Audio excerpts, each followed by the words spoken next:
नमस्ते। प्रकाश पन्तीको कृति महबी मिखाबाट केही हरफहरू यहाँहरूलाई सुनाउन चाहन्छु। यो कलीमा मान्छेले भगवानलाई पनि चैनको सास फेर्न दिएनन्।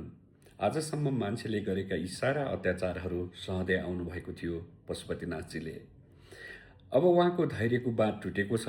यो विद्रोह एक दिन जसरी नै हुनु थियो बाबु, अहिले भयो। 3 दिनको हडताल भन्ने सुनेको छु। खै यो 3 दिनमा पनि सुधार नभए के अनर्थ हुने हो कुन्नी? भगवान चुप लागेर त पक्कै बस्नुहुन्न। पोल्यो पनि भन्न नपाउने त्यो आर्यघाट हेर त, आज कति सुनसान छ, कति शान्त, कति उजाड। त्यही हो यो विद्रोहको बिउ। घाटहरू सुनसान भएको त मैले अघि ख्याल गरेको थिएँ। हो त कस्तो चकमन्न सन्नटा। धनुष्टङ्कारले मरेको निर्दोष पनि त्यही जल्छ। भ्रष्टाचारले मरेको दुष्ट पनि त्यही जल्छ। बलात्कारी पापी पनि त्यही जल्छ। आज्ञाकारी ज्ञानी पनि त्यही जल्छ। हत्यारा पनि त्यही जल्छ। भरिया पनि त्यही जल्छ।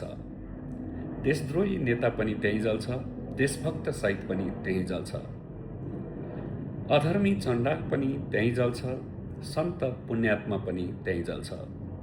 पापीहरू जलाउँदा आएको गन्धले पशुपतिनाथलाई सास फेर्न गाह्रो भयो। खरानी उडेर आँखा नाक कानमा भरिन थाल्यो। त्यसैको विद्रोह हो यो।